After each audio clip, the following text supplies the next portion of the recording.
Welcome to Wholesale Hotline, where we cover everything to do with wholesale real estate. I'm Jamil Damji. I'm Brent Daniels. And I am Pace Morby. And together we cover the most important parts of wholesale real estate. Lead generation. Conversion of sellers into contracts. And dispositions. Guys, remember when you're watching this show, do us a favor and squad up in the comments. Make sure that you are liking and subscribing to the YouTube channels and in the Facebook group Wholesale Hotline. Most important, we want to know we're doing a great job for you and helping you build your business. So go give us a review on iTunes and or Spotify. So squad up and enjoy the show!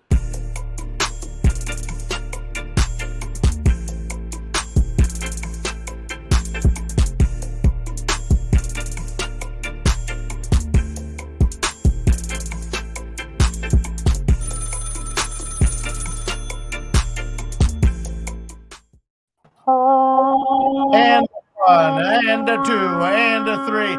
Happy birthday to you.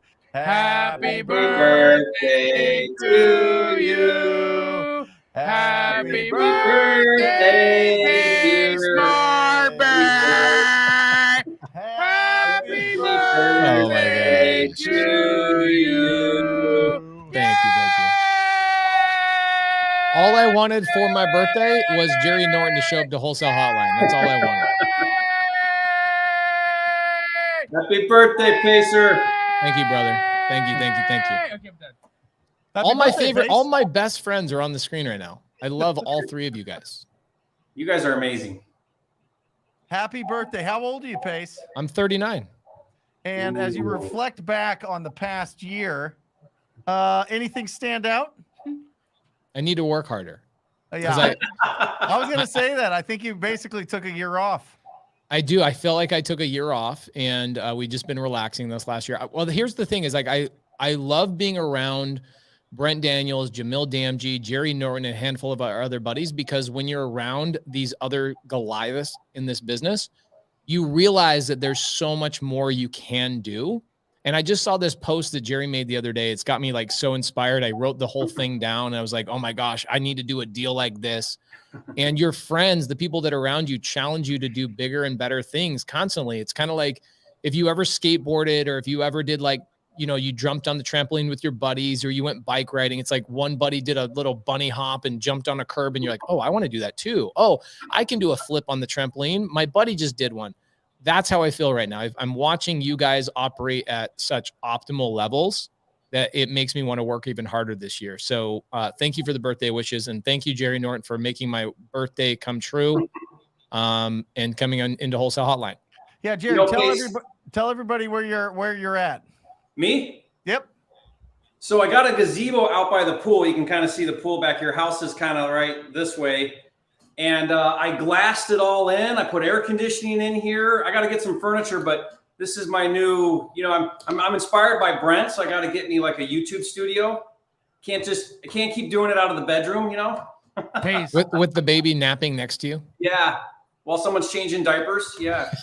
I said to Jerry, I feel like that room smells like sweat and money. Oh, 100%. This is the new gazebo. You built this, right? This is where it's all won and lost, right in here. Did you just build this? Yeah, just got the glass in. Yeah. Incredible. In Puerto Rico. Yeah, so I'm in Puerto Rico. Yep. Awesome. I got all my fruit trees over here. My chicken's back this way. I saw the new rooster on your Instagram today. New rooster. Hey, Pace, you know what, though? What you said earlier? So I remember at the point where I felt like I had kind of like arrived in business. And the defining moment was when I had 100% control over the people that I associated with in my life. Oh, that's dope. That was transformational for me to have complete control, totally decide the type of people that I'm around in my business, my employees, the people I associate with, like you guys. That was transformational because the people you're around just have such an influence on your life, like you said. So I'm all for that.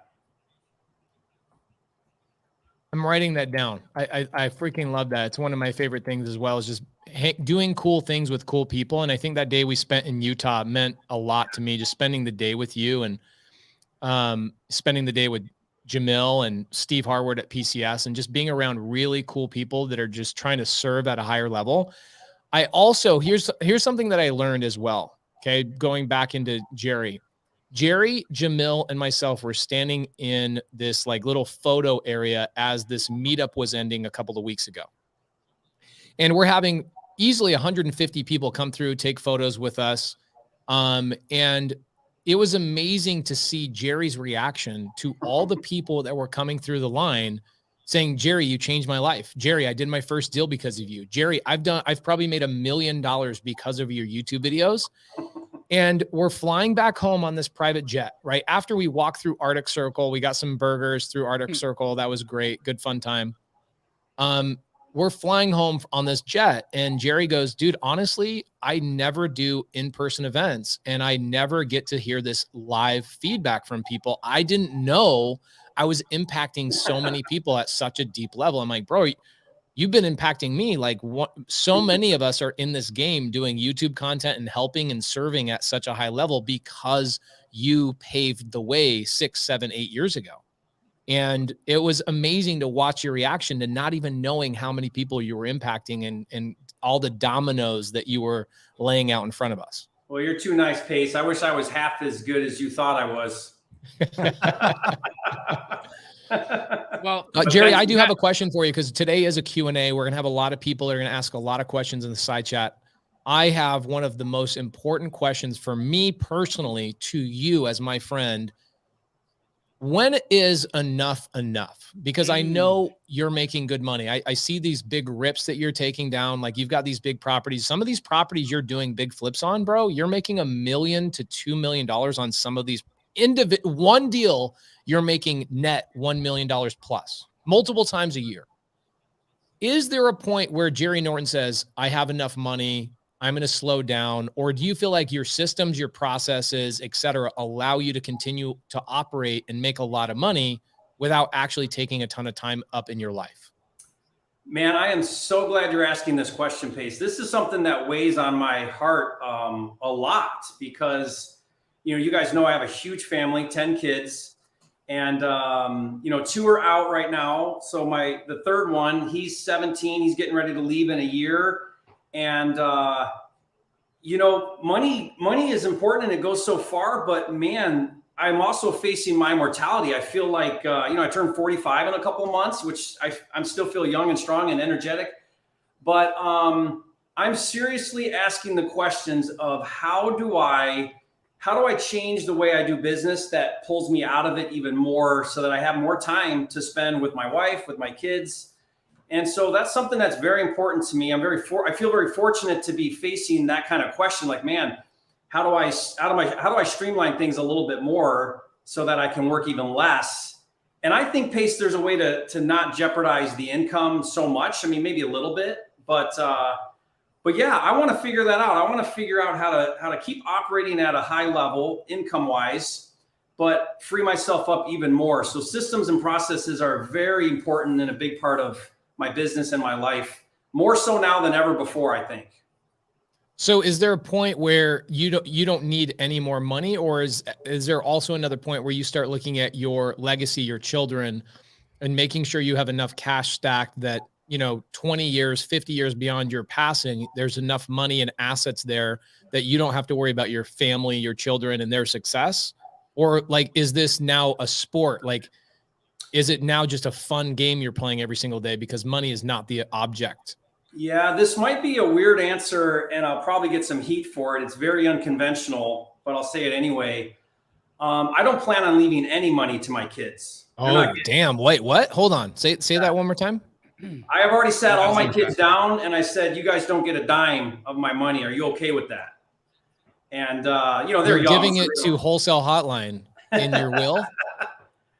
Yeah, because, I came from nothing and it's what allowed me to get where I'm at. I don't think it would be way different, my experience, had I been handed, the easy button. So I don't want that for my kids. I want them to pave their own way. I want them to make their own way. I don't want them thinking, you know what, I can kind of coast right now because I'll get dad's money one day. So I'm not giving them any of my money. They're going to have to go earn it like I did. And I don't know if that's right or wrong, but that's what I'm doing. I'm curious about Brent with Jamil's belief on that. What do you guys think about that answer? I think it's an incredible answer, and here's my thought. I don't think leaving them nothing would be the way that I'd go. Like zero is not the way I'd go. I'd leave them enough for that, so that when they had or walked into something that they were truly passionate about, right, they'd be able to connect the dots in a very, very small way, right? So they'd be able to possibly, get their first business started or have enough seed capital to make it through their first year of operations. That's it. Well, all hard money lent to them and charge them, 15% and 5 points, yeah. Even better. Did you just say 5 points? Dang. Yeah. They won't be cheap. Yeah. You have to give your kids an opportunity to pave their way, but also to go through the challenges of earning it. And I don't think that unless you go through the challenges of earning it, will you ever have the mental maturity and the business acumen to be able to sustain and actually have the thing that you're trying to create stay and have a lasting effect in the world. So I love that answer, Jerry. I think it's a responsible way to approach entrepreneurship. It's a responsible way. And look, my kids, they'll understand that from now. They're going to know that from now. Like, don't expect that you're going to get handed anything. You'll get an opportunity. You're going to have a mentor. You're going to have somebody, like, you'll have a father that you can ask questions to anytime. But I am not going to pay for you to be a piece of shit. Well, and you know what? I'm not even worried about it. I'm honestly not worried about it at all, because we've talked about it like a billion times on here, that you become who you hang out with, right? Who you're surrounding with, who are you, and you spend a ton of time with your kids.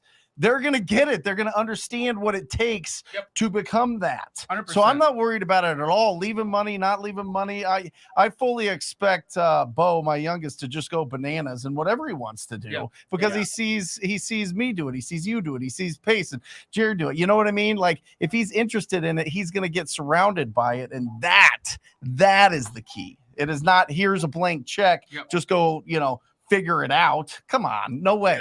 There's no way. And is legacy not more than dollars? Is legacy not character, values, and the things, the lessons, the confidence? The things that you're able to teach, the way that you're able to bless a brain. That's legacy. I mean, we've got if you're looking at legacy, guys, the 4 of us on the screen have more legacy with respect to the number of minds that we've been able to affect to help change their financial futures than we'll ever have in our biological children. Yeah. If I do, I saw some comments about stipulations. I think if I leave them any money, it'll be when they're like 50. So they have to already make it in life, something like that. So they don't need it. Well, Jerry, then here's the next follow-up question. Why are you still working? Because I think a lot of people start this journey by watching videos on your channel. You're well over 300,000 subscribers, by the way. Congratulations. Thank you. Are the guy running through the jungle with a machete. We're all following you. You're the king. We love you so much. But people are following you, dude. And at the end of the day, we are following down a path. We kind of want to know where the end of that rainbow, what that pot of gold looks like. Is it, I'm done working because I've accomplished what I wanted? Or did you get to where you're at because you enjoy the thrill of the journey itself? And so that journey never really is over. Yeah. So that's the biggest challenge, because I feel like you guys, I honestly believe there's like an entrepreneur gene that you have inside you, and it's very hard to turn that off. It's the thrill of the deal. It's the impact you're having on the world. And that's very motivating. It drives me. I honestly stopped counting the money a while ago. The money keeps coming, which is amazing, and it's got to be part of the equation. But when you're operating at a level where you're trying to just have massive impact, trying to grow and develop yourself, then the money just it just starts coming naturally, right? Effortlessly. And that's been my experience, but it is very, very hard for me to slow down, to turn it off. It's a constant battle every day to manage, like wanting to do bigger, wanting to do more, and trying to make the right decisions around those things. It's not easy. It's just part of it, I think, part of that. Here's the thing. I've been thinking a lot about this, and here's what I think. You guys can relate to this. You three can really relate to this, and hopefully people listening.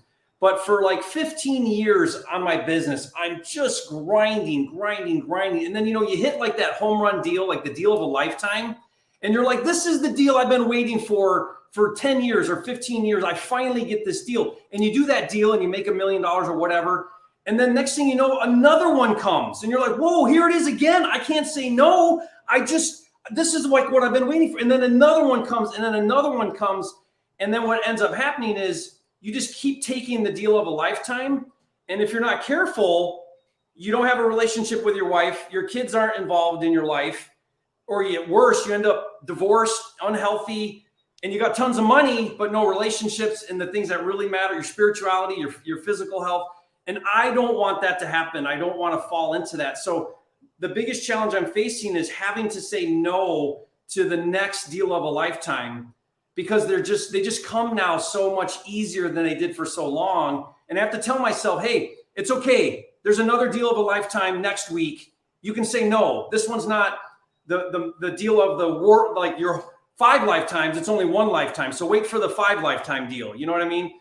And but I just feel so grateful to God to be in a position where I can be super choosy about the projects I take on. I love that. What do you think was the tipping point there, Jerry? When do you think that happened? Because we talk about the deal of a lifetime coming around about once a week, right? That's a Dolph DeRoos quote from, 98 or whatever it was. But when did that really start popping? When did it really, was it year 1? Was it year 5? Was it 10, 15? Was there a specific moment where you just saw that the momentum started really picking up? The wind was finally behind your back? Yeah, great question. So, my business model for the last several years has been to focus on margin over volume. And it's just what I've chosen. It's not the right thing necessarily for everybody, but that meant I had to keep pushing into luxury real estate. Yep. And it was really like super challenging to hit like the $1 million sale price, like ARV $1 million. I remember that day, it was a thrill. That meant my net profit was a couple $100,000. And I kept having this vision. I said, one day I'm going to do a single deal that makes $1 million on one deal. And I had that vision, and I thought about it all the time. I questioned it. I wondered, I pushed. And so my first bump into like the 3 million price point, I did 3 deals that either lost a little bit or broke even. And it was about a 3-year process to go through those 3 deals. I had the wrong financing. I overdid it. I made all the mistakes, but I didn't care because I was like, this is the only way I'm going to figure it out. And then, about 5 years of then I did one that was okay. And then boom, I hit that deal. And it wasn't that long ago, a year ago or so, where I hit that $1 million deal. And it was like, okay, I reached this goal. And then what's amazing is like, 3 more of those just happened like really fast right after that one. And that's kind of that, deal of a lifetime just kind of comes back again and back again.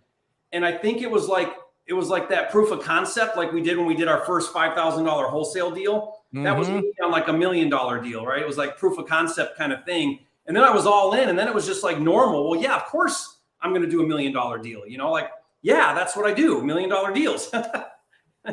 So yeah, I think that's kind of what happened. But the thing is most people aren't willing to work at it for 3 years, losing money to figure it out. Most people are like, you know what? If I can't figure it out really fast, then I'm going to give up and move on and find something easier to do. And I didn't do that. I kept working at it and learning what I needed to progress.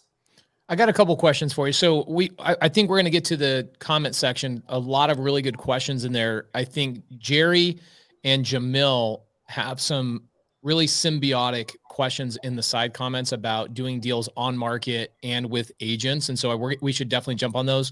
Jamil just had a super, super successful challenge called the Transformation Challenge for the last 3 days. A lot of people locking up deals on the MLS live. So we'll jump on that. I want to kind of do a recap on that. And that definitely ties into Jerry, because guys, I don't like MLS deals and I don't like real estate agents personally, but it doesn't mean it's the right or the wrong way. It's just kind of like what Jerry's talking about with the $1 million deals.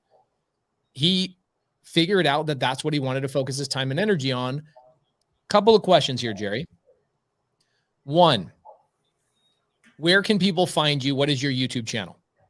So Flipping Mastery TV on YouTube, you'll find me. Flipping Mastery TV. You've been on that channel, what now, 6 years probably?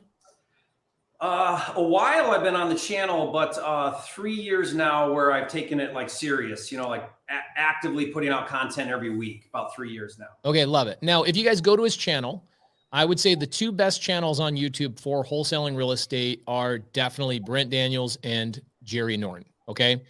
So Jerry, was there a point where you made that decision to switch into bigger deals? Because I know that's not how you started. I know you started in smaller deals in Detroit, right? What was your first deal? What did that look like? Yeah, so Metro Detroit, you know, that's where I started. I was working in construction, you know, underground construction. So it was digging for a utility company. Married, had a couple kids already, and just felt like I wasn't going anywhere. I wasn't providing the way they needed providing. And heard about this wholesaling, like all of us, like, what's this? Started my journey of education, did it for about a year as a side hustle. And my goal was, I want to do enough deals to then have a year's worth of the income at my job set aside, and then I'll go full time. And that was only like $25,000 or $30,000. It wasn't very much, but it took me about a year, and I had that money set aside. So I quit the job and I go full time. First month wholesaling full time, did 5 deals, made $52,000 in month one full time. Okay, we got to pause here for a second, because the audience needs to understand. Here you are in Puerto Rico. You just built a gazebo, or you built like a separate house on your 3-acre parcel overlooking the ocean. You've got not one lake house, but you have 2 lake houses next to each other in Kalispell, freaking Montana. You are a gangster. But we have to pause here for a second. You had a goal at one point that is very similar to the audience, which was, I want to quit my job. I'm not going anywhere. Here's what my goal is. You're breaking down small goals of, if I can stack up $25,000, I will quit my job. Yeah. Were you thinking too small at that point? Well, you know, the funny thing is, Pace, when I jumped in that first month and I did 52,000, the first thought I had was, why didn't I quit the job and go all in sooner? But I don't think that's the way to look at it. I mean, I learned so much in that year. It was the grind. I mean, I was doing it before work, after work, weekends, at lunch. I was paying the price that a lot of people aren't willing to pay. And I needed to go through that experience. I needed to sacrifice and eat, you know, peanut butter and jelly, because I didn't have the money. And so I'm grateful for that. Like, that really helped me commit to the business, because I sacrificed and I was willing to pay the price and put in the work. Okay, so we've got a bunch of people in the audience that have 9-to-5 jobs, might have never gotten their first deal, that they look at guys like you, like me, Jamil, Brent, making millions of dollars worth, and we're all worth millions of dollars, and we do a lot of deals. Jamil on the screen probably does all 3 of us combined every single month. He does more than all 3 of us combined in terms of volume. So you look at these 4 guys on the screen and go, I can't be these guys. The reason why I wanted to pause is because at one point, this Jerry Norton badass character on this screen had a goal of simply trying to save $25,000 in the very beginning of his journey. And you guys see where that led him. You are on the right path. If you guys are trying to get into wholesale real estate, you are absolutely on the freaking right path. But the next thing you said that really stands out is, most people are not willing to put in the work. They say stuff like, I have a 9-to-5 job. My wife doesn't support me. I've got kids. You don't understand, Pace. I have kids. And they have all these things. What was going through your mind at the time when you did those first handful of deals? Was your wife fully supporting you and helping you answer phone calls and doing follow-up? Was your wife making your peanut butter and jelly sandwiches and saying, hey, go out and make those calls? Or was it truly a grind that you had to like stomach through with the right mindset? Yeah. So no support. Family, everybody thought I was chasing a hoax. My wife grew up where her dad worked at the same job for 30 years and retired there. So this was completely outside of her, what's normal for her. So she was very unsupportive of it. She's like, you want to buy a house? Like what? We can't even afford our apartment, you know, like, what are you trying to do here? And I'll never forget, like wasn't my first deal, but it was one of the first couple deals. I did this wholesale, made $4,000. And the guy, now remember guys, this is Detroit. So the guy paid me in a brown paper bag with bills, $4,000. That's your first deal? No, it wasn't my first deal. It was my third or fourth, but it was $4,000 in cash in a brown paper bag. Like I was scared driving home, you know? And so I get home, my wife's not there, and I lay the money out everywhere, like all over the house, right? And with sticky notes that said, thank you for believing in me. Thank you for supporting me. I couldn't do this without you. And then she comes walking in and I'm lying on the bed, you know, with money all over me. And she's like, are you're joking? You absolute dog. Okay. Is this where child number 3 came in? Visual that I'll never forget, and I'm grateful to have. Actually, that's where kid number 4 came from, I think. Yes. Just real quick. So you took money in a brown paper bag and you rubbed it all over your body and your home. Okay. With sticky notes. Yeah, you got it. That's it. Yeah. And you know what though? She didn't support me and she didn't believe in me yet. Right. And so this is what I tell people. I said, listen, if you have people in your life who don't believe you, the best way to get them to believe you is to go do it and prove it to them. This is the greatest advice ever. Jamil, do you have anything to add on top of that? I see you nodding your head. You like that advice? I mean, you know, the funny thing is, right? I just like Jerry went through very similar resistance from people, you know, my mom, my dad, my sister, you know, they all knew that if I put my mind to something, I was going to accomplish it because they saw me do this as a child. I would always accomplish whatever goal I had in my brain. And I built a wholesale operation in Canada that became wildly successful, but then I lost it all. So the second time around when I was going to do this, nobody was in my own family, mother, father, sister, they all believed in me. But now I have a new character in the mix. I am engaged. Mm-hmm. I have a soon-to-be bride, and I have future in-laws that have this future son-in-law who's talking about this pie-in-the-sky kind of business where I can create tens of thousands of dollars from nothing. Right. And how can you buy real estate? You don't have any money. You have no money. Yeah. And my father-in-law, let's understand, like he's a great guy. He comes from a very, very strong background in construction where everything that he made, he built, he felt, he touched, right? And so he's a salt of the earth kind of guy. And I'm talking very ethereal concepts here. Equitable interest and selling control, assignment in a deal for profits, like selling possibility.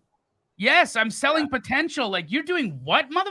You know what I mean? Yeah. Is that drugs? Is potential a drug? Like what are you selling again? So there was a lot of resistance in my life because people, they just couldn't understand what I was doing.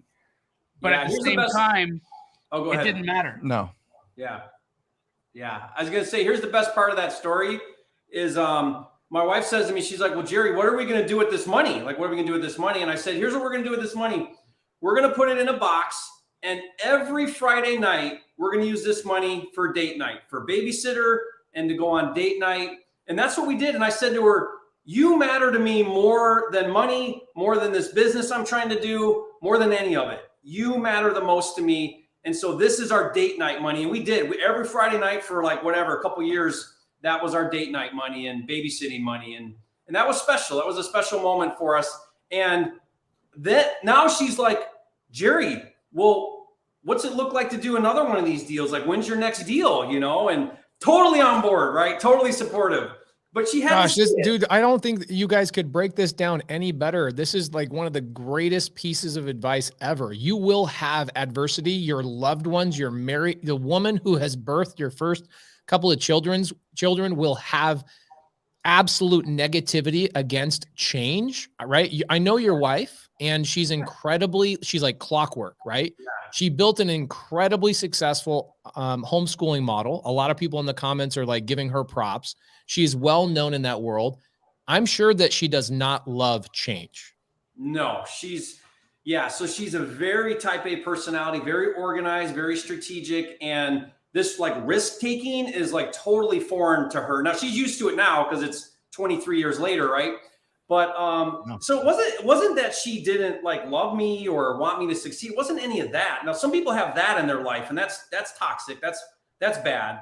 It was just you seem to think because you're starting a new venture that everybody's got to be supportive of you. No, they don't, and they're not going to be, and it's okay. Don't expect them to be. I did not expect my wife to support me. In fact, you should expect them not to be supportive of you. Yeah. That is the advice here. And then what Jerry did immediately, he went to his wife and he said, I love you more than anything else. I want to show it to you. Let's go on date night. You doubled down on your relationship. Bro, this is like amazing advice, because I can tell you there are people in the side chat right now that have DM'd me privately asking me questions about their relationship and how to get their wife or their husband or whoever their loved one is on board with them, and they haven't gotten their first deal yet. So the advice you gave is, dude, don't expect them to support you. Go get the deal done. Show them that it's possible, not from a negative standpoint. Yeah. Don't give them a negative, see, I told you, none of that stuff. But go to them and say, hey, I got this done. I want to reinvest in our relationship and show you, like, bro, this is some of the greatest advice ever for people starting out. Yeah. So your first month in, you make $52,000 and you're like, why didn't I get started earlier?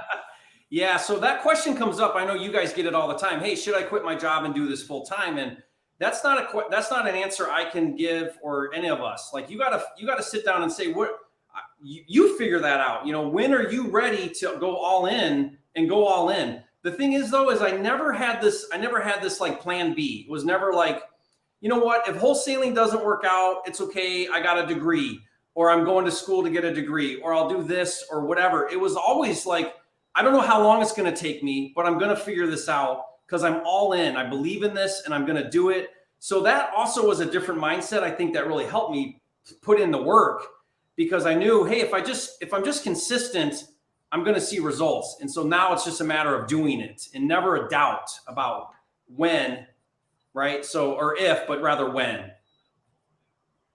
Freaking love it. So let's go into the side chat. People know your story. People love you. I mean, we've got, this is like a full Jerry love fest in the side comments. It makes me feel good that we brought you in here today.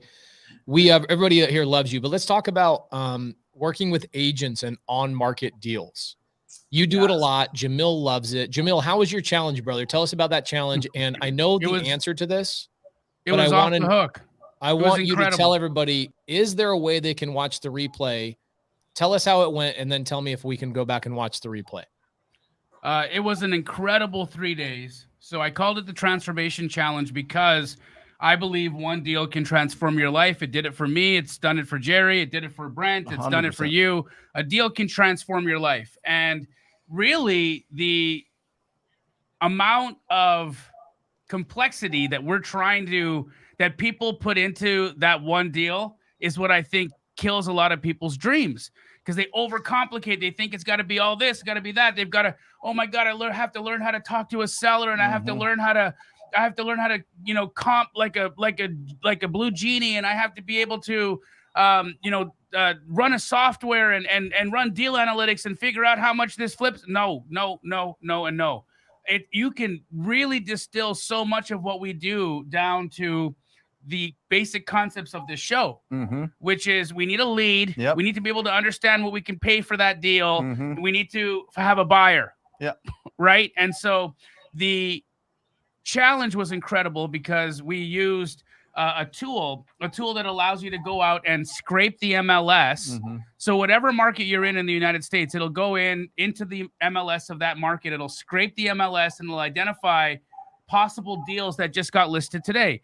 So if you're working a 9-to-5 job and you don't have time to cold call all day, you don't have time to do agent outreach all day, or you don't have time to do direct mail and to be able to hop on a call or PPC or whatever it is, you just don't have the time because you're working all day long. But every morning you could run a quick analytic to see if there was a deal that got listed on the MLS throughout the night. And let's just say, for instance, it also could comp that deal for you and tell you if it landed in your metrics of 70% or 60% or whatever it is, whatever percent of ARV you need to buy at for your respective market. So we were able to identify possible deals on the MLS, comp them, and if they were actual deals, which oddly enough, we had 3 stars, one on Friday, which was Ryan Zolan, one on Saturday, which was Michelle Garabito, and then on Sunday we had Brittany Berriman. All 3 of them were able to lock up a deal. And Ryan sold his already. Yep. And Michelle has sold hers already. Yep. And so we're talking about like in and out, money made, guys, money made, and it happened that fast. Well, and you're touching on something here that I wrote down before the show. Strip away the unessential. Yes. Strip away the unessential. All of these things that you're worried about, all of these things that you're uncertain about because you don't have the experience is sitting next to you somewhere. Somebody in your market is going to help you out. Yes. But you have to take the action to find the opportunity. You can't just go, hey, when I find something, can I reach out to you and do that? No, go out there and find the opportunity. Start the action, because if that's the lead generation side of this. Lead generation, conversion, and then exit strategy, disposition. It's 3 parts. And the conversion in this case is having an honest to goodness conversation with the real estate agent that allows you to get the deal under contract, which is why the people who came to the challenge got so much out of it. Because look, a software that that analyzes the MLS for you, awesome, right? But what do you say when you have a potential deal? How do you approach the agent? How do you not spook them? How do you get control of that deal when we know that there's probably going to be 200 other people trying to get that same house? So how do you do it? How do you maintain a relation? How do you create a relationship with the agent? Get them to work with you and then maintain that relationship for future business.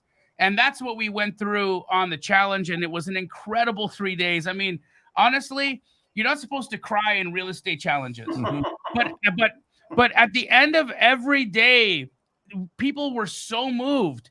We accomplished so much in these 3 days that it was just mind blowing. And people can actually see, wow, I can do just a few things and I could get my first deal. And then guys, your first deal, when you get that first $10,000 check and you now have the ability to go walk into your W-2 job and leave and fire just your boss. Fire your boss. When you can do that. Well, I think one of the most difficult positions to be in, and Jerry mentioned it before, is being born with an entrepreneur mind. And whatever situation that you've had, whatever responsibilities were put on you during your life, you had to get a regular job, and you're sitting there and it's sucking your soul every single day. That at that one moment when you could walk in and really feed that entrepreneur beast inside you and go at this and really put the time and effort and passion into it, that is one of the greatest days of all time. 1,000%. 1,000%. And so, yes, the challenge was incredible. For those of you who weren't able to make it, we're working on being able to release the replay. I'm of course, as you know, Pace, our educational platforms are trying to sometimes hold us back from doing that. I want to give away so much for free, and it's not that our publisher doesn't want us to do that as well, but at the same time, there has to be a value to the people who actually showed up. I can't just say to people, hey, you better show up to this challenge, otherwise you're not going to get it, and then give it away anyways. Yeah, right? That's kind of what I wanted you to lead into. I kind of feel like when you're doing these challenges, bro, you and I were in LA, right? We were looking at a house in the Hollywood Hills for me, not a second home, but an Airbnb. We fly out there. We're there with our videographers. We spent money to be out there and to spend the time. You took time away every single morning for 3 hours during that time to deliver a live challenge for people. And for people that weren't able to show up, I just don't think it shows the people on a future challenge that you're serious, right? If you just give it away. I'm sorry to say that, but you need to Yep. train the audience. Like, dude, if I'm going to take my time and energy away on a vacation to give you a live challenge, you need to show up live. It was free. Did you charge anybody like at the end of the challenge? It was totally free. It was totally free. And you're right, Pace. And I think that's where we're running, because I still want to give it away, but the publisher says, Jamil, you have to stay true to the thing you said. You're not, if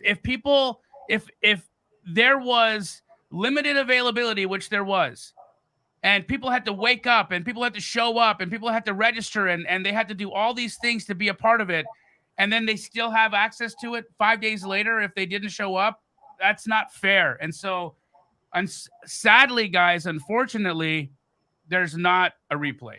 Yeah, I agree with that sentiment. So a couple of things. Let's jump onto some agent stuff. Zariah says, Pace, I have an agent who'd be ready to send me deals. Can you give me a proof of funds and I'll assign it to you? So Jerry, I know that you do funding. Okay. You and I talked about this in our latest YouTube collab on your channel. If somebody needs a proof of funds or they need funding, are you providing transactional funding? What are you providing over there on Flipster? What are you doing, bro? Tell us all about it. So I'm very concerned about regulation. As you guys know, you guys are concerned about it as well. I think the demand for transactional funding is going to go way up. And so we've started a fund and we provide that 100% funding for double closings. And so, yeah, you can register for training, learn all about it. So we're offering that. In Flipster, if you're a pro or prime subscriber, you get unlimited proof of funds. They're custom, specific to your deal, the offer price, address. And so that's really helpful if you're doing on market, because as you know, or if you don't know, the agents almost always will ask for a proof of funds and earnest money. That's another thing to make sure you know how to manage around. So there's a couple things with on market and Pace, like Jamil just showed and talked about. There's two reasons why I am a huge, huge fan and proponent of on market wholesaling. Not that it's easier than off market as far as like dispo. Dispo is harder with on market because it's public, so people know about it. So there's some things to work through there. But what I love about it is it doesn't cost you anything in marketing. And that's huge. I mean, that's huge. It doesn't cost you anything in marketing. Our off market, we spend, I don't know, $3,000 up to $5,000 per contract in off market, right? We don't spend that in on market. But even bigger than that is the relationship. I love any business model that is relationship driven. And the way I do it, and the way I'm sure Jamil's teaching it as well, is I'm building relationships with these agents that then call me on their future deals. And that is bigger than anything else, because I have agents that I've done dozens of deals with and I'm their guy. They call me before it's even listed. And so that's amazing. Jerry, may I ask you a question? Yeah. If you were to stop all of it, like every other piece of marketing, all of it, and you only relied on the agents that you've built relationships with to bring you opportunities for 12 months, how much money would you make in 1 year? If I stopped all marketing, I feel like I have enough relationships with agents that my pipeline would be fine for the next 5 years, because these agents just keep calling me. That deal, Pace, you mentioned earlier, that was a pocket listing from an agent who called me with that deal. That's how I got that deal. Dang. And so, multi-million-dollar deal from an agent. And so that's what's so amazing. You only need, in my opinion, I think you need about 25, maybe 30, like legit relationships with agents where they trust you, they like you, they think you're for real, that are actively in distressed real estate. And they call you and you get a shot. You don't even have to be the only one they call. Just have a shot. All of a sudden, you're going to do a dozen deals that you wouldn't have done otherwise. And there's no more cost. There's no more work other than work the leads they call you about. But that's how big of a deal it is to build these relationships with agents. People tend to think that on market is just for retail. It's not. There's just as many distressed sellers that go on market and hire agents as there are off market. We just tend to think that those aren't deals because they're listed high or whatever. It doesn't matter. Like we've gotten stuff half of list price. Just make the offer and you'll be amazed at what kind of deals you can get. I want to point something out. Jerry, I just found this out. Jamil has one relationship Jerry, you'll believe this because you know Jamil, but he has one relationship with a lady named Monique Walker. She was a guest. What was that? 2 months ago? She was a guest on Wholesale Hotline, something like that. Yep. Phenomenal guest. People are already DMing us saying, come back, come back, come back. She's a realtor. Jamil and her have done over 200 deals together in the last 10 years. 200, actually it's been 8 years. So 200 deals over the last 8 years. That thing is not slowing down. It's only speeding up. And she's bringing you on the buy, right, Jamil? She's bringing you the deals. She brings me the deal. Yeah. And just on the one relationship, I would earn well over $1 million a year in wholesale fees from one relationship. And that's not, the other 30 or 40 agents who know my name that call me and send me opportunities throughout. So I literally could have maybe $2.5 million a year income, and I would never have to make another outreach phone call again. Let me ask you guys both this. What is the avatar? What is the common thread of these agents? You've talked to hundreds, if not thousands of agents. Busy. Jerry's talking 25 to 30, and you are set once you build the relationship, build the trust, I assume, Jerry, as soon as they communicate with you, you're on it. They text you text them right back. They email you email them right back. What is, when we're going out there looking for agents to put on our squad, what are you looking for? Well, I used to think that I'd have to find that agent that was, really, wanted to talk to me, that wanted to, wanted to build a relationship. No. It's the exact opposite of that. It's the agent who has no effing time. Busy, that where they understand that I understand how freaking busy they are, and I make everything for them easy. I will do the work. I will write the contract. I will do this. I will put the lockbox on. I will clean out the house. I will make sure that the keys are there. I will make sure that this happens. I will make sure that the house gets that all of the inventory in the house gets itemized and taken care of. I will make sure that something happens to the car that's been abandoned on the driveway. Send me the deal. Send me the deal and forget all the brain damage. I will take care of everything else. Wait, so you're not going to make your real estate agent work for you? No. You're not going to make a real estate agent bend over backwards for that commission? Hell no. For that slice of the deal? What? I will do it all. You got to make these agents work. That's how you get consistent deals, is make them put in a lot of effort. Yeah, Jamil, I couldn't agree with you more. The conversation I have with the agent is so first of all, everybody's got to understand you have to create a competitive advantage when you do on market. Yeah. So I saw a couple of things that you guys put up on the screen about an exclusive agreement. I don't do any exclusive agreements because I don't use a buyer's agent. Do not use a buyer's agent. You have to go directly to the list agent.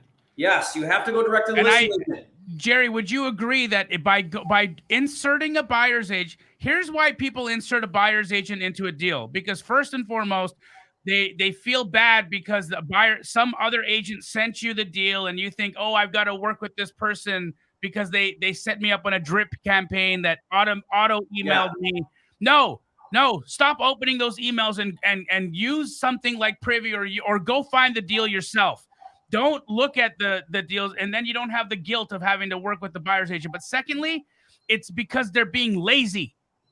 They're being lazy because they got handed to them, and now this buyer's agent's making it easy for them. They'll say, I'll send you the contract, and they don't have to have the hard conversation of calling the listing agent and trying to build a relationship and trying to implement the double dip strategy. That they just don't want to do the extra work. Stop it. When you insert a buyer's agent into a deal, your chances of getting that deal under contract are 90% lower than they would have been if you had just gone to the listing agent. Why is that, Jamil? I don't understand that. Incentivization. Yep. It's because you have no competitive advantage. You're the same as the other 9 offers being submitted. Whereas when you double dip, you're now up at the top of the pile. And so what I do is I call about the deal in hand and I say, hey, I'm calling you about this property. I see you just listed this property. I'm a cash buyer. I want to make your life easy. I can close. So you do the whole pitch, right? But then the most important part of the whole conversation, it's never the deal in hand. It's always the relationship. So I'll say to that agent, I'll say, hey, What do you have sitting around that's not moving? Let me make an offer on it. I'll make an offer on everything you've got and see if we can buy something. And I'll make it even better for you. The next time you sit down with a distressed seller, you figure out the number that they want. You call me. I'll tell you right on the phone. I'll give you in 5 minutes or 10 minutes or however long, I'll tell you if I can do that deal and the number. You don't even have to go on market. If the seller's on board and you're on board, we can skip the whole thing. Yep. And you know how easy that makes it for that agent? You mean I don't got to list it? I don't got to take all these calls. I don't got to deal with crazy buyer's agents and inspections and all this stuff. I can just get a deal done if I call Jerry. That's all you got to do. Just call me. And then half my deals are off market. They don't even get listed because the agent, like Jamil said, they just want their life to be easy. And they're earning 6% doing it too. Because they tell the seller, hey, guess what? It's going to cost you a total of 6% to get your house moved. Great. You're okay with that? Great. Hey, guess what? I know a buyer that will probably come in and buy this thing right now, and they'll probably pay your number. Should I give them a call? Should we skip going on market? We'll just get it done right now? Yeah, that sounds great. I want to get rid of this property. Call Jerry. Done. Here we go. Right? Like That's what Jamil's talking about. Make it easy for that listing agent, and they will call you. The other thing I found is that nobody's going to believe you, right? Like they've heard this pitch. Or they're like, yeah, okay, sure, you're a cash buyer. I don't believe you. Then you do a deal. You do one deal with that agent, and you are their guy or girl. Yep. You've proven yourself now. You are on that A list. You are on that speed dial, and you are gonna. I find that if I do one deal with an agent, I'm gonna do 10 deals with an agent because I've proven it. And when you prove it to these agents, they will call you again with their next deal, especially if you made the whole thing easy for them. Okay, switching over to buyers for just a second. I don't have an opinion about this because I want to leave this up to you guys, but this happens all the time, and I've never heard Jerry answer this question. Jerry, I'm having trouble finding a buyer. Yes. I have 2 homes under contract. Yes. What is your advice? What do you think is the issue with Mr. No Life? Yeah, so here's what I found, and Jamil, I'd love to hear your opinion about it. I found that when you get an on-market contract and you go to dispo, half of your cash buyers are going to be turned off on that deal, not because the numbers don't match. That could be going on. Hopefully that's not going on if you know what you're doing, right? Or you get some good advice on comps and the numbers, but more than likely, you have a buyer who's turned off about it being on market. They feel like, you know what, there's nothing special about this deal. They tell themselves, I could have bought that deal. They didn't, you did, right? And so I hear people, they say, you know what, Jerry, I took my on-market deal to a cash buyer and he says, I don't buy on market. This doesn't work. Well, how many cash buyers did you talk to? Go talk to 10 more. There is going to be a cash buyer if you got a good deal. Now that's the caveat. It's got to be a good deal. That don't care what you got the contract for. They don't care that it was on market. They don't care about any of that. They don't care about list price.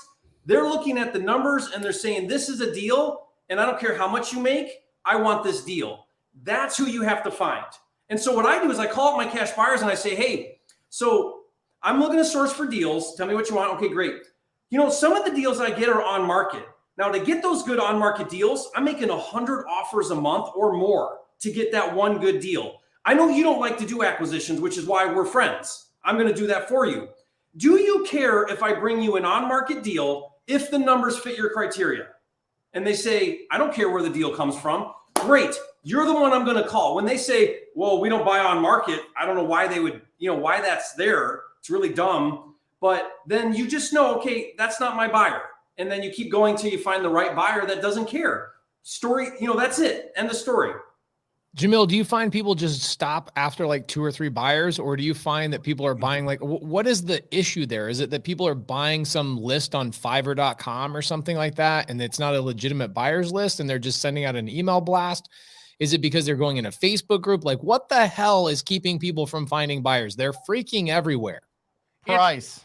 It goes back to, there's 2 things that make people be unable to sell their deal. First thing is they locked up the deal too high. So let's remove the MLS thing. Let's remove all of that from the equation. If you're not, I do straight out of comping every Sunday. And every Sunday I get sent houses that are completely remodeled. and somebody submits it and says, "Hey, is this a deal?" And I want to say, hold on a second. Are we still missing the point of what it is we buy here? Right? We buy houses that are in need of work. We're looking for potential. There's no potential left here. This is all the potential has been fully realized in this property. Like there's no deal here for us, right? So they're either locking up stuff too high, and then the whole idea of, okay, it's on market, but the numbers are great and I can't find a buyer, then you haven't built any relationships yet. Yes. Look, guys, I'm not saying this to be negative about anybody out there, but these buyer list platforms, okay? That's not a relationship. Yeah. That is not a relationship. And you can pay them thousands of dollars a month and think that something is happening, but I still talk to the people who use platforms and systems like that are getting nothing. Nothing is connecting. You want to create relationships with your buyers so that it doesn't matter if the deal's on market or off market. If the numbers make sense, they trust you, they'll buy from you. Right. So that's what it comes down to. They look up the deal too high and they haven't created relationships with their buyers. End of story. That's it. Well, I like what you were saying. A lot of the comps that you have are these properties that are in pretty decent shape. And I think the greatest analogy, if you're just like getting into this, if you've ever bought a car at a dealership and you've turned your car in for trade-in value, you're not getting the full amount. You know that if you went and you put new tires on it and you put you got a new paint job, you put a new sound system, you've made it all beautiful, you would get the full value for that car. But you're not going to do that. Why? Because you want the convenience of just trading in this car and getting a new one. The houses to go after are the trade-in cars. All right? For real. Those are the properties that you want to be going after because there is potential equity in these properties. So that means that there's going to be discounts. So go after those properties and you'll win. Guys, thank you so much. 800 people have showed up live. Wow. With us. 800 people showed up. Thank you guys so much. I know Jerry is cool, but 800 people cool? My gosh, that's pretty amazing. Cool. Not that cool. If you guys are on, like, for example, we've got one of our streams, Pace Morby's Facebook group. We've got 45 people watching there. So if you guys are trying to network with people, maybe bounce around to some of the other streams. We've got Jerry Norton's YouTube. We've got Wholesale Hotline YouTube. We've got Brent Daniels YouTube, Jamil Damge's YouTube, and Pace Morby YouTube. Bounce around, find your people. We've got 800 freaking people watching live between our streams. So thank you so much for being here. Great question here. This is a good question. Brent, can a property be so distressed that it's not a deal? Depends on price. It just depends on the price. I mean, maybe. I mean, in some of the markets where the properties are, it's going to cost more to renovate that property than it is than the value. Sure. That's why I suggest you go after properties that are above 150,000 once they're fixed up, because typically you're going to run into enough potential in those properties.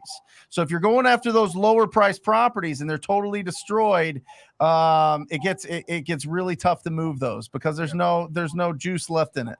There's just not. I mean, Jerry, what do you think? Especially, especially if you go up a little bit in price, like for example, low ceilings, kiss of death, man. Low ceilings. If you fully renovate a house with 8-foot ceilings, sometimes 9-foot ceilings, and you're in a certain price point, I don't care how nice you make that house, a buyer does not want low ceilings.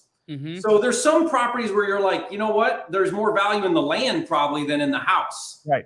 And so so there's a number, but where's the number and what makes sense? And that's just understanding your market. Well, the thing I think about when the property is so bad is that it is a land deal. It's a tear down and a rebuild, right? I bought a property on 91st Street in Mesa, Arizona a couple of years ago. I bought it for land value, $16,000. Yeah. I ended up putting a mobile home on it and I sold it on seller finance. I created a note and sold it on seller finance to somebody. I've got a $175,000 note to somebody at 9.5% interest for 40 years.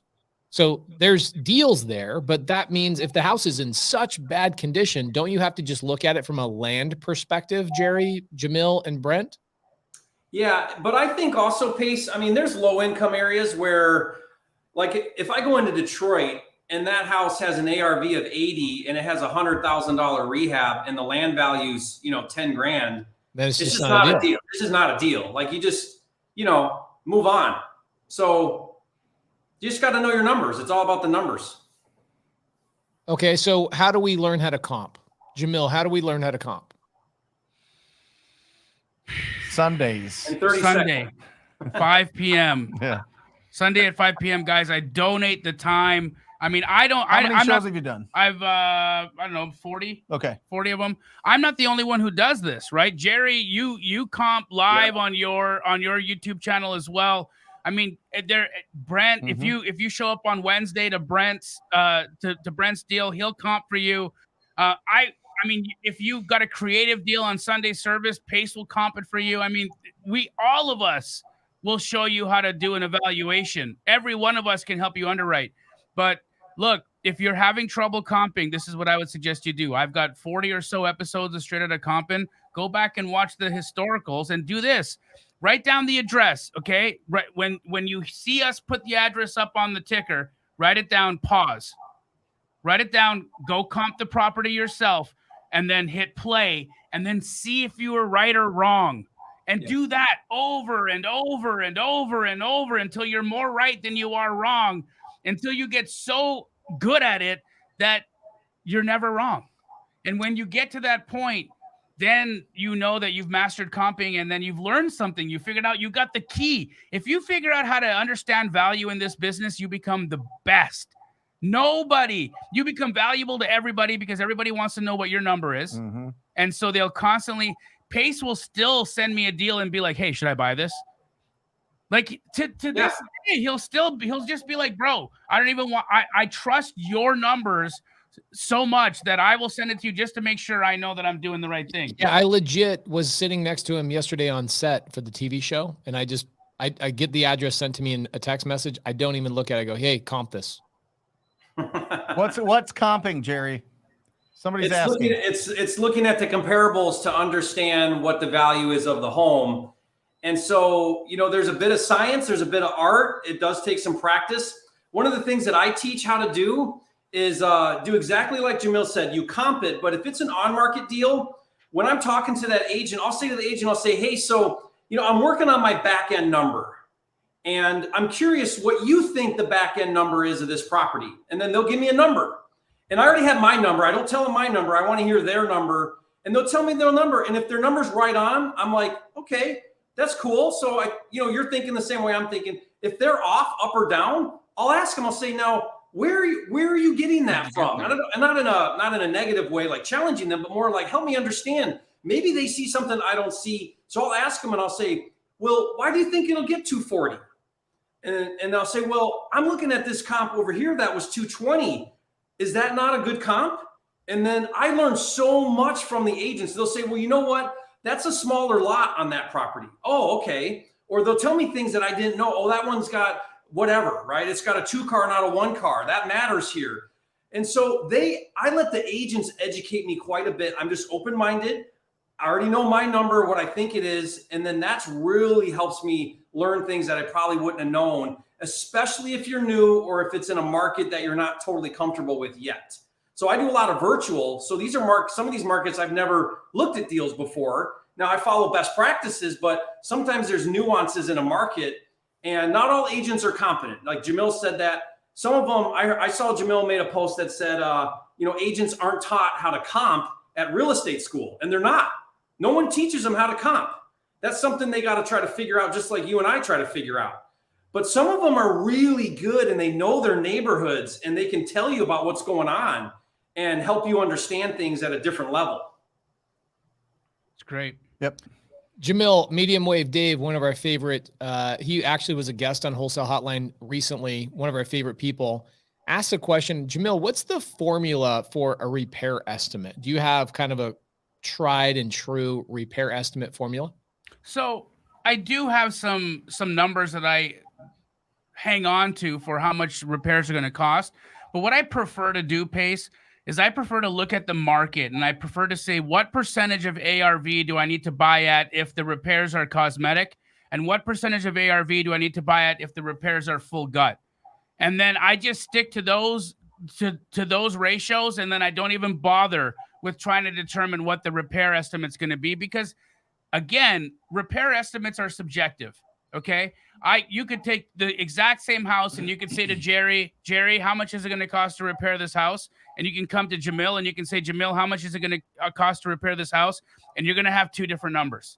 You can go to two contractors and you can say, hey, how much is it going to cost to fix this house? And you go to contractor B and say, how much is it going to cost to fix this house? And they're going to be two completely different numbers. Repairs are subjective. There are subjective, guys. Trust me on that. Yeah. What I do in one house is not going to be what Pace does in that house. It's not going to be what Jerry does in that house, and so on and so forth. That's just the way it is. But if I have to give you what that number is for a cosmetic repair right now, cosmetic repairs, and this is pretty much what I've been seeing across the country for cosmetics, we're probably sitting at around $30 to $35 a square foot. That's what shit's costing right now. For total? Total. Yeah. $30 to $35 a square foot. Yeah. So let's just do some math, for instance. If somebody sends you a wholesale deal and says $10,000 in repair, hang up on them. Yeah. Okay. There's no such thing. No such nothing happens in 10 grand anymore. But here it is. You got 1,000 square foot house. Yep. You have cosmetic repairs to do. What is that going to cost you? $30,000 to $35,000. Yep. That's it. Now, new construction's running at around $125 a square foot. And that's not Jerry Norton new construction. That's not Jerry Norton new construction. That's new construction in just your average, your median price point materials. Love it. That's okay. it. Here's a great question for all four of us. I want everybody to rapid fire this answer. Okay. Find the best deal first or get a cash buyer first. I can tell you right now, my answer is if you drop me in the middle of any random market, I don't have any resources, I don't know anybody, the first thing I'm doing is market research before I go create a product. Our product is a contract. If we're wholesaling, that's my product. How do I know who I'm going to sell my product to if I don't even know? How am I going to know what product to build if I don't know who my buyer is? So for me, I go find a cash buyer first. I do market research, and then I go hunt for those types of deals immediately. Jerry, what would you do? Find a deal first or a cash buyer first? Yeah, I'm the opposite, because I feel like in the equation of wholesaling, the hardest part is a good deal. The easiest part is a cash buyer. So I want to tackle that hard first. I know if I get a good deal, I can find a buyer really easily, because that's the market we're in. There's no inventory. Buyers are dying for deals. So I want to put my energy in the deal. And then, but again, I also know how to easily find buyers, so I'm not intimidated by the buyer side. Love it. Okay. I think I could agree with you. I could be convinced. I think the challenge is so many people, they go after their first deal, not knowing what a good deal is, not understanding value. And then their immediate issue is nobody wants this deal. Even if they find a credible buyer, they spent all that time and energy locking up a deal just to find out it wasn't a deal in the first place once they present it to real cash buyers. So I love that. The difference between you and the audience is I think you know how to find value. So here's another follow-up question. I want to hear this from Jamil and Brent as well. Jerry, I drop you in Arkansas. You don't have any resources. You've never done a deal before. You want to go out and find your first deal. Are you going direct to agent immediate? What are you doing? Yeah, that's the first thing I would do is I would start calling listing agents. I drum up a deal through a listing agent, and then I would go find my buyer after I've got a contract. That's what I would do. Okay, Jamil, what rapid fire? What are your answers to those questions? 1,000%. I'm going to an agent. I'm going to start doing agent outreach. I'm going to start creating. First thing I would do is I would hop into my computer and I would run an analytic to see if I could find an on-market deal that made sense. Second thing I was going to do is I would cold call 20 real estate agents and see if they had anything coming to the market that made sense. The next thing I would do is I'd go into Facebook groups and I would find the wholesalers that were the quickest to respond, that might have some interesting inventory. The fourth thing I would do is I would go onto Google and I would start Googling cash buyers in whatever town you drop me in, and I would call all of those people, all of those things that popped up on Google, because they're spending money to find deals. So they're obviously well-equipped, well-capitalized wholesalers in the market. And if I didn't have a deal from those activities, then just take me out to pasture. Brent Daniels, what would you do? New market, no resources. You don't know anybody in town. Are you finding a cash buyer first, a deal first? And if you are going after a deal, how are you going to find that deal? I think I think something that's not being mentioned here that we all have, but we forgot that we earned it, is confidence. Okay. Yes, 100%. We earned our confidence by going out there and talking to distressed property owners. We went there and talking to agents. We went out there and talked to the cash buyers. We went out there and we were brave. We sucked up our courage, and we built our confidence by going out there and using our mouth, using our phone, and going to work. So I would find the ugliest house. I would go and try to find the ugliest houses, and I would try to build up my confidence, and I would start to talk to as many of those property owners as possible. And I would find an opportunity there in a seller's market. I would go after a property first, a deal first. Then I would sell that deal to, a ton of people that I would find either online or meetups or whatever it is. So I think that in the beginning, the toughest hurdle is building your confidence, doing something that you've never done before. And I think the easiest path to victory there is to talk to an actual homeowner, as opposed to feel a little bit intimidated. I would feel a little bit intimidated just talking to a real estate agent off the bat. I'd feel more comfortable talking directly to the property owner. Interesting. And I don't think anybody has the right or wrong answer here. I love how diverse this really is. I think the question I posed was to you guys as individuals, but if you're brand new and you could start over, you didn't have the confidence, you didn't know how to comp a deal, would you then go to find a cash buyer who could then help you vet deals and opportunities for you, instead of you having to learn that process from the get-go? I think so. I think going to a cash buyer and just getting a lay of the land is great. But here's the thing, and why I love the concept of going to a cash buyer first. But man, I've had a lot of conversations with a lot of cash buyers, and oh my God, will a cash buyer take you down a rabbit hole? Mm-hmm. Legit.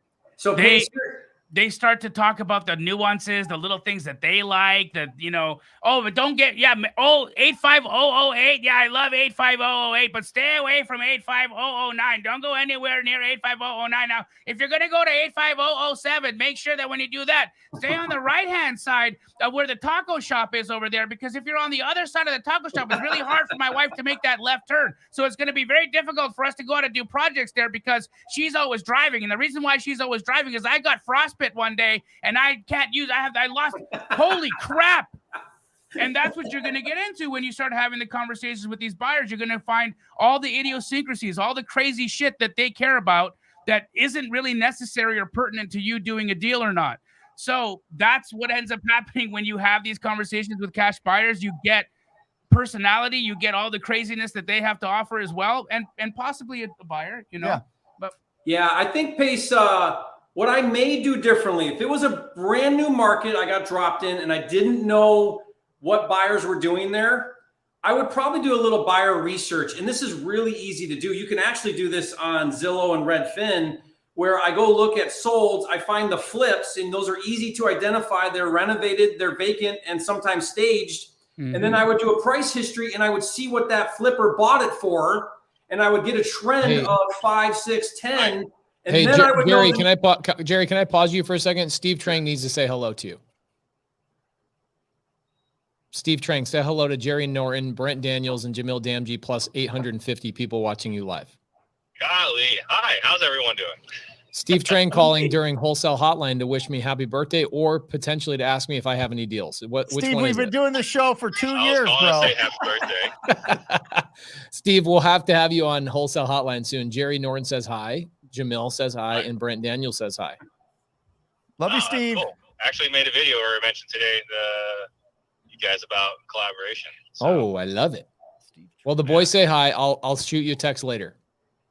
All right. Later. Have a Thank great you, day. brother. Later. Sorry to cut you off, Jerry. You were on a roll. No. I'm sorry. So sometimes we get all hung up on ARV at 70, 75, 80, 85. What is it? Less repairs. A way faster way to wholesale is just figure out what the bottom is, where the buyers are paying at the bottom, and there's your number. Assuming that you find a house that's similar to those ones, now you know what they bought, and you know what you can go after when you make your offers on your deals now. And it's a really simple way to just dumb down finding your cash buyer. I think also squatting up. I mean, squat up with somebody in the market that's doing deals. Yes. Squat up with somebody that has really good energy and is going to split the deal with you 50-50, but they're going to comp the deal for you. They're going to help you, introduce you to an escrow officer or a closing attorney. They're going to make sure that you're not offering something that you can't commit to. You know what I mean? That brings up a good point. So I'm interviewing one of my students tomorrow on Zoom about his deal, and he did 6,500, his side 6,500, and through some coaching with him, he's like, okay, what's the fastest way for me to find a buyer? And this is what I tell people. I say, is Keegley in your market? Go find that out first. When you get your deal, call Keegley, because if it's a deal, they'll tell you it's a deal, and if it's a deal, they have a buyer. And that's a great way. JV with the Keegley guy, because those guys are doing deals, and you're done. And that's what he did. He called Keegley, and he JV'd with Keegley, got his deal done on market too, which was cool. And his cut was 6,500, and he's ecstatic. Incredible. See, life changing. $6,500 can change someone's entire situation because they can go in and now they've got proof of concept. They have enough money to keep the lights on for the month, and they can go to town. That's it. Yeah. Yeah, and so the question is, well, shoot, why didn't he go find his own cash buyer? You know, he could have doubled his wholesale fee. Do you think he's thinking that? He's thinking, I made a call to Keegley and they handled the rest. That's it. I didn't have to do anything else. They got the thing to closing, and here I am holding a check. That's amazing. I love this. So here's a question on the screen from Major Davis. Same question, but let's assume for some odd reason you guys are doing this in a brand new market with no money. Would you make a difference at all? So I have a challenge for myself coming up on July 1st that I'm going to be doing for 30 days. I'm going to be taking my wife, my 3 children to a random market and partnering with somebody inside of this community as I'm their partner for 10 hours a day for 30 straight days. We're going to document it. I'm going to show you guys exactly how I would get my first deal with no money, no resources, no software, nothing but my cell phone. I will get my first deal within a couple of days. Now, here's what I'll do. If I have limited time and I don't want to wait for a deal to close, I've done this multiple times where I will go to a buyer and I'll say, hey, I've got a deal. I want to assign it to you. I'm making, and they go, great, that's a great deal. Send me the assignment. The assignment fee might be $10,000, $15,000. After they sign the assignment fee, I call the buyer and I go, hey, if you can get me paid half of the money up front right now before we even close escrow, I'll cut my assignment fee in half. I will show you guys how fast I can get an assignment fee before I even close escrow. It is risky for the buyer. I totally get it, but I've done it twice with buyers before. I will show you guys how to do that. I can get an assignment fee on a deal within 24 hours of starting in a brand new market, cash in my pocket without having to wait for a close of escrow. Okay. And then I will immediately use that money to then build the business, get some cold callers, get some systems, get some software, pull a list, and start cranking out deals. Now, I could go direct to agent. That's not necessarily my favorite thing to do. I love going direct to seller. It's just something I love to do. So I'm going to be doing that on July 1st. I'm going to be choosing somebody in our community. You don't have to be an Astro student or a TTP student or a Jerry student or a Sub2 student. It's going to be somebody in this community. All right. And I will show you guys. Actually, I would come to Birmingham. Surprisingly, I thought Birmingham was going to be crap. Jamil and I have been there multiple times, and it's a really cool little town. So we'll show you guys how that's done. Let's jump onto another question that I saw earlier. Interest rates are hiking up. Jerry, Jamil, Brent, they're hiking up. They're going to continue to hike up. Inflation's at 7.5. We actually believe, I'm sure all 4 of us on the screen realize it actually is higher than 7.5, but it's been stated by the Fed that it's at least 7.5 right now. That's insane. That means Jerry just made $1 million on a deal. If he leaves that money in his bank account for the next 12 months, that means he will lose $75,000 on that money. Inflation is kicking. So the only way to actually mitigate the inflation is for them to raise interest rates. Jerry, Jamil, Brent, whoever wants to go first, what do you think is going to happen to our market over the next 12 months due to interest rate hikes and other things coming down the pipe? I'll go. So I don't think the hikes we're going to see are going to be significant enough to impact the massive shortage of inventory that is not getting fixed anytime soon, that is not going to prevent buyers from still buying. If we go to 4.5, even 5, I don't think it's going to impact the market, is my opinion. Because, again, the demand is so high and the inventory so low. I heard right now that to keep up with the housing demand with new construction, we're not even on pace for half of where we should be just to meet the normal demand for housing.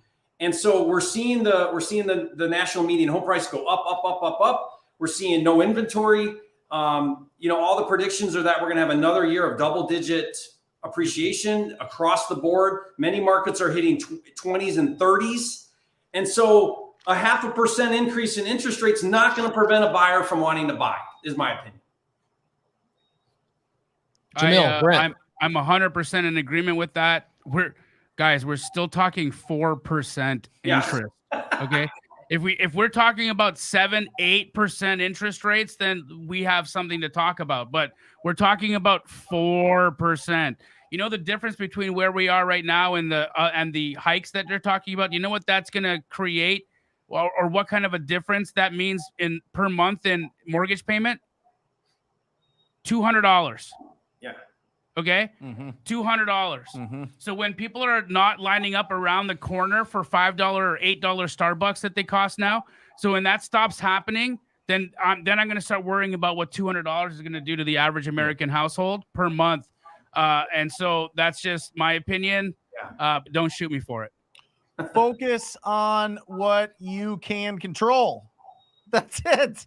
Good market, bad market. You still have to talk to people. You still have to generate leads, convert them, and then figure out what exit strategy you want. I mean, that's the truth. Focus on what you can control. You can't control the economy. You're not going to be able to. You can't control inflation, can't control interest rates. You can only control what you're going to do over the next 24 hours. That's it. What are you going to do? Are you going to wake up tomorrow and you're going to be proactive and you're going to go and you're going to follow up with your leads and you're going to pre-qualify them and you're going to go on appointments and you're going to generate some new opportunities? Or are you going to sit around and look at social media or look at the news and get the doom and gloom of everything that's going on and let that poison your productivity? That's it. I don't care. I really don't care if it goes up, if it goes down, if it does whatever. I'm still going to do what I'm going to do. And that's talk to a whole hell of a lot of people and find a lot of opportunities. So it doesn't matter. You can only control what you can control. You can only focus on what you can control. So just stay in the pocket there and stop hallucinating the worst case scenarios because you're trying to protect yourself of putting all this effort in and growing this business. And then all of a sudden it crumbles. It's not going to happen. More people became millionaires during the downturn in real estate than they did right now. I'm telling you right now. I was broke before I am the telling downturn. you. I lost everything, and the downturn is what got me where I am today. Right. There you go. Super Focus interesting. on what you can control. Do you think the question, because that comes up all the time, especially right now, and I think one of the hottest YouTube videos that you could make right now to get eyeballs is, oh my gosh, are we headed for a crash? You see everybody doing it all the time, right? They're always doing these. And if you make a video about how it's not going to crash, no one cares. No, you got to. Why go is that, negative, Jerry? apparently. What, Jerry? What's the human psychology behind that? What is going on with that?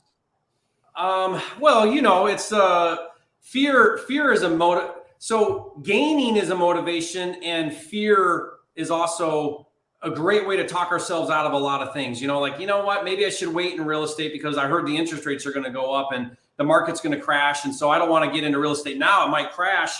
And so it's just a way, I think it's just a way of talking yourself out of doing what Brent said and just, buckle down and do the business. So the market always goes like this, right? So what do we do as wholesalers? We go like this too, just underneath it, like the same way. So who cares if it's up or down? Who cares if the rates are going to affect it? We're in and out of deals fast enough to where if we're paying attention, we just adjust with it. And so it doesn't matter. Love it. Yep. By the way, everybody's scared.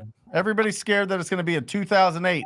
If you really do any kind of research at all and understand what caused that versus what's going on now, you will sleep very well at night. I mean, lending has never been tighter, ever. We do not have unqualified people in the mortgage taking mortgages right now. It hasn't happened since the market crashed. Dodd-Frank, stop that. You've got a lack of inventory. Every decade, 20 million houses are built since the 70s, 20 million, 80s, 20 million, 90s, 20 million, 2000 to 2010, 20 million. Guess what happens? 2010 to 2020, 8 million, 12 million in lack of inventory, 30 million more people in this country. There's a reason why housing is going bananas. Stop hallucinating. Do you know that 20% of all of the home purchases last month were made by institutions? That's it. And then you got the hedge funds buying. That's what I mean. 20% of all transactions were non-primary buyers. What does that mean, Jamil? A primary buyer is a school teacher, a fireman, a cop, a pharmacist. Matt, are you able to a regular person who goes out to buy a house? That's a primary buyer. Okay, it used to be that 100% of purchases were close to 100% were primary buyers or small landlords. Now, 20% of the home purchases that are being made out there are institutions that don't give a crap about an interest rate. But look at this. You want to look for opportunity. We talk about 6 to 10% of the real estate market being in distress at all times. 2020 census comes out. Boom, right there. Can you make that bigger, Pace? Yes, sir. If you look there and look at the vacant, these are in thousands. There's 141 million properties. Look where it says vacant. Right there. 1, 2, 3, 4 down. Vacant. 15 million year round. How many? 11 million. 11,789,000 right there, one down, year round. There are more opportunities than there are us. Go out there. Stop hallucinating. Stop letting the fear sneak into your brain. There are so many opportunities. And lastly, guys, look at mortgage rates, the average mortgage price versus rent. Rent is up here right now and mortgages are down here right now. That is a strong indicator that nothing could happen. Look at Jeremy. Look at this. Come on, Jeremy. Look at this. Yeah, great. But when rent is far below what a mortgage payment is, that's an indication that we might be heading for some trouble. We got some problems. Because we know that people will just abandon their houses and they'll rent. But rent is incredibly high comparatively to what a mortgage is. So, I mean, again, still, we're not anywhere close to having that conversation. Boom. I want to give a special shout out to Jerry Norton's YouTube channel. Because of you, I probably buy 1 or 2 deals a quarter from people finding me on your YouTube channel and then bringing me seller finance and subject to deals. In fact, Christina Solara, who's in the side chat, she's so helpful. You can see her chatting with other people. She's constantly helping a ton of people. She is doing her first deal was a creative finance triplex I bought from her. I own it. It's currently rented out in Fayetteville, North Carolina, a place that I'm currently accumulating properties. She came from your YouTube channel, bro. You've made me so much money. I'm so grateful to you. So many other people in the side comments love you, adore you, and want you to never quit your YouTube channel because you are crushing it. Congratulations, bro. You're on your way to 1 million subscribers. I guarantee you're going to hit that number. You know what I have? This is really funny, Pace. So I made this on Etsy. You've seen it, Pace, in my office. Yeah. Yes. So it's not real. It's fake. Yet. It's not real yet. Yeah. He made his own 1 million subscribers plaque from YouTube, guys. That's called manifestation. Yeah. It's a real thing. Jerry, what are you doing lately? How can people find you? Are you doing any sort of challenges? Are you speaking anywhere? Do you have any webinars? Do you have anything that we can promote and talk about to the people, the 850 people that are watching live right now? Well, I mean, we definitely have the association we're working on. You guys are all part of that, big believers in it. I've got a video coming out on Wednesday. Everybody should pay attention to. I don't know if you guys have heard yet, but Nebraska is now almost through all of legislation. It's about to go to the governor for signing. So it looks like it's going to happen. And they are passing almost the same identical bill as Oklahoma, which is in regards to marketing your contracts. You have to have a license now to publicly market your contract. And so, we've been saying this for a while, that regulation is coming. It's coming fast. The snowball effect is happening, right? And we also know that this year Texas is exploring regulation. Both Kansas and Missouri have come out and said that they are going to be proposing legislation this year. And so, the four of us are really wanting to get behind this movement to improve the industry and to raise the standard, create some best practices, rally together, maybe fight back some of this anti-wholesaler movement that's sweeping America. And, I love you guys because you guys have bled for this industry. And I want it to be around for a long time, way past my time. And I know you guys do too. And so we've got to really step up and make a difference and try to protect the industry as best we can so that we don't get steamrolled and we don't get put out of business or over-regulated. We'll never get put out of business because we'll just adjust. Like, there's easy ways to adapt around these things that are happening. It's not so much that, because we can double close or, go get your license or whatever. It's more about what I don't like is just this perception that wholesalers scam people and rip off old ladies and all of this narrative that's going on, when in fact we actually are the most important part of the entire investing cog. Without wholesalers, it would all fall apart. I didn't tell you guys this, but I met with the Private Lender Association, the National Private Lender Association. They called me and they said, "Hey, I love what you guys are doing. We want to get behind it. We want to support you." They said, "We went back and talked to all of our lenders in real estate, and they all came back with the stats. 70, I forget what it is. It's like 70% of all of their loans they fund were sourced by wholesalers." Yep. That's bonkers. Yeah. Think about that. These are lenders lending to flippers. 70% are coming from wholesalers. Those flippers would not have deals. Neighborhoods would not be getting fixed. Affordable housing would not be happening if it wasn't for you out there doing what you do. That's how important we are. That's an amazing stat. Yep. So get behind that, guys. It's we've got the site up. There's a ton of work we got to do still this year and ongoing, but it's nrewa.org. You can get on an email list. We'll keep you updated, but pay attention, guys, because you are going to want to start thinking about what's going to happen when they regulate my state, because it's not a matter of if but when, because it's happening now. Like, that's the thing to do, is to require licensing for doing the assignment. When's your next video coming out, Jerry, and where can they find it?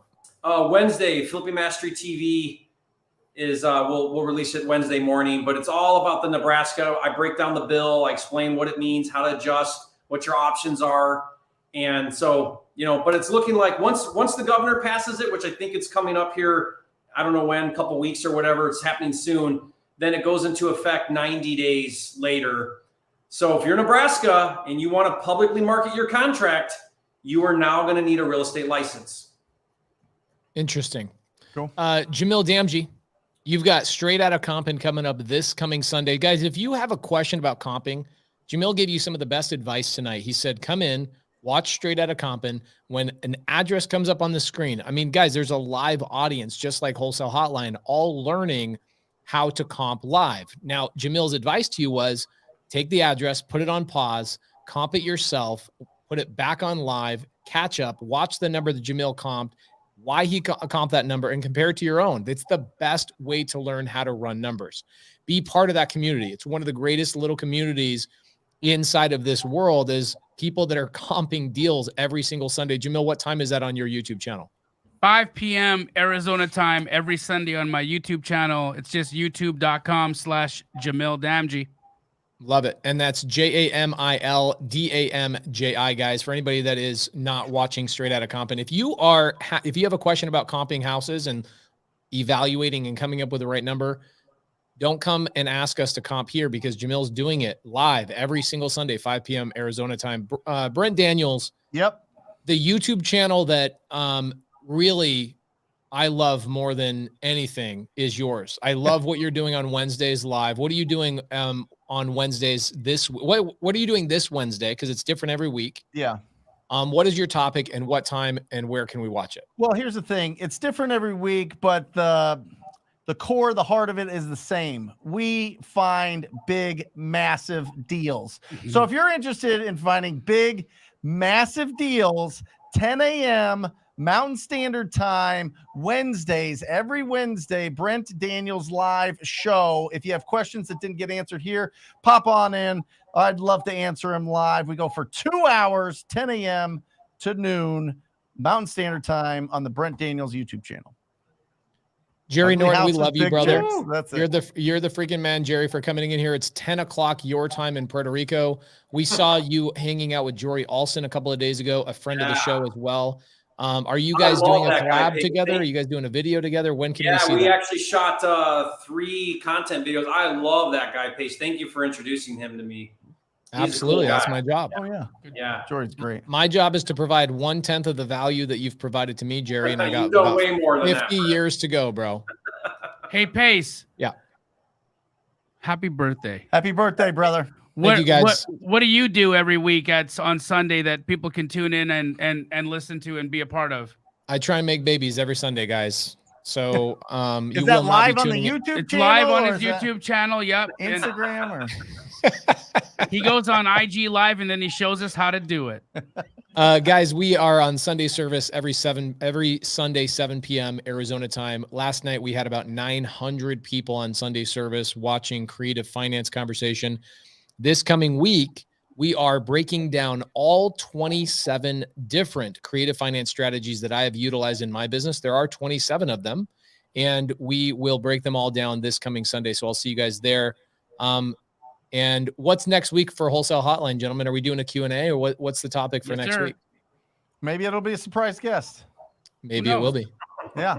We will see you guys next week on Wholesale Hotline. Thank you, guys. Appreciate Later, you guys. Jerry. Love you. Hey, Jerry. Or just say squat up. So squat up and enjoy the show. Yeah. Yeah. Okay. 1, 2, 3. So squat up and enjoy the show. What are you doing? I didn't say nothing. Why? I don't know. Okay. So squat up and enjoy the show. Cool. I think we should use the one where Jamil doesn't